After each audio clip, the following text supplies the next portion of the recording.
So biogeography is the study of how organisms differ over geographical gradients, so like over a range of altitudes or a range of latitudes, and trying to understand how they differ and why they differ.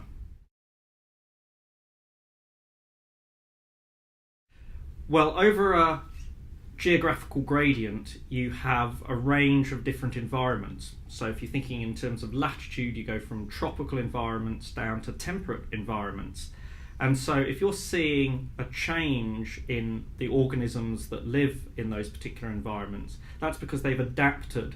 For example, some have adapted to hot environments, some have adapted to cold environments. But all of that has been the result of evolutionary processes that have been driven by the environment and by geography.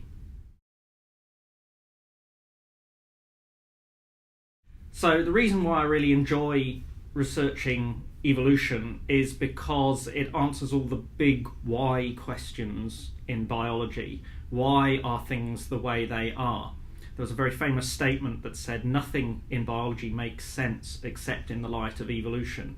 And because I study diversity across species and try and understand why and how they're adapted to their environment, there's kind of no end of questions you can ask and no end of things you can find out about everything from plants through to insects through to humans when you study evolution.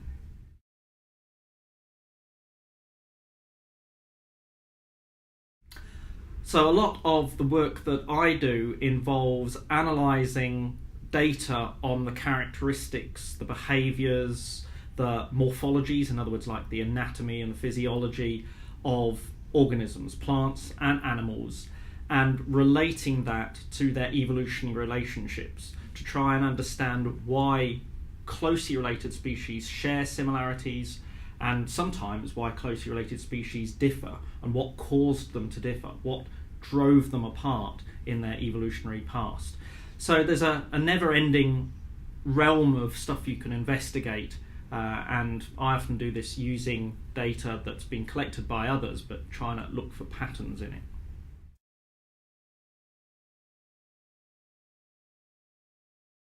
So the kind of data I use are data that's based on measuring things. So, for example, you could go to museum collections and measure, for example, the length of the bills of birds or their wing lengths or leg lengths, and you can trace how that changes over recent historical time. But of course you can extend that even further and go back and look at fossil specimens and examine how organisms have changed over much longer periods of geological time. And then you might be interested in relating that to their evolutionary relationships, and a good way of trying to estimate their evolutionary relationships is to look at their DNA and see how much their DNA differs. Generally, species that are fairly closely related have more similar DNA, and species that are more distantly related have more dissimilar DNA. So if you know something about the rate at which DNA evolves, you can also say something about how long ago it is since two species separated from each other. So invasive species are simultaneously interesting and obviously a problem. In a lot of cases they're a problem because invasive species move in to a newer environment and often outcompete and replace native species, and that's a major threat for conservation of endangered species worldwide.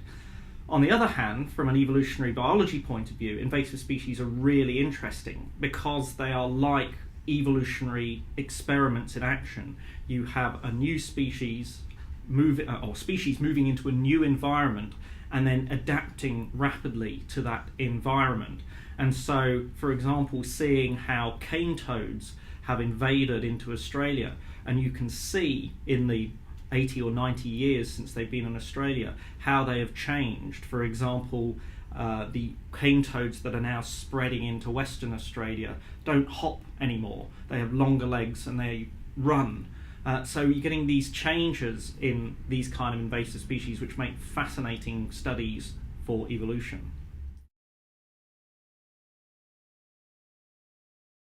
The challenge, though, with invasive species is the whole history of Earth is essentially part one of invasive species.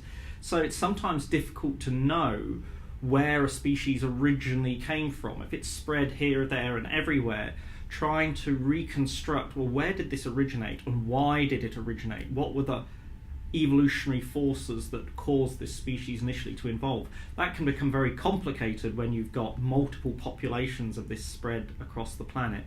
And so what you try and do there is look at their DNA, look at how they're related to other species. They may be closely related to a set of species that are only found in South Africa, for example. So maybe that indicates that originally that invasive species that's now found all over the world was originally from southern Africa.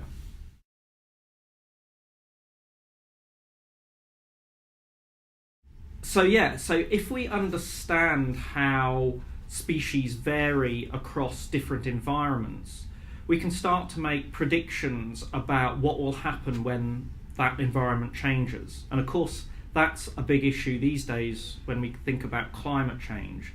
So if we start to see how species adapt to a warmer environment, we can start to make predictions. Well, if the environment is warming more generally, how are species going to respond? How are they going to change the way they develop? How are they going to change in their behaviours and their body shapes? How are they going to change in terms of the distribution of those species? Are they going to move to different areas to be able to cope with the change in temperature? So that's a key way in which biogeography is helping us understand and predict responses to climate change. So one example of this is work that people in my group have done looking at the bills of birds and looking at how they have been increasing over time. We've got evidence from museum records, for example, that Australian parrots are getting bigger beaks, and this ties in nicely. They thermoregulate through their beaks. In other words, they help control their body temperature through their beaks. If it's warmer, it helps to have a bigger beak. And that's what we're seeing, that as the climate's been warming, the beaks of these parrots is getting bigger.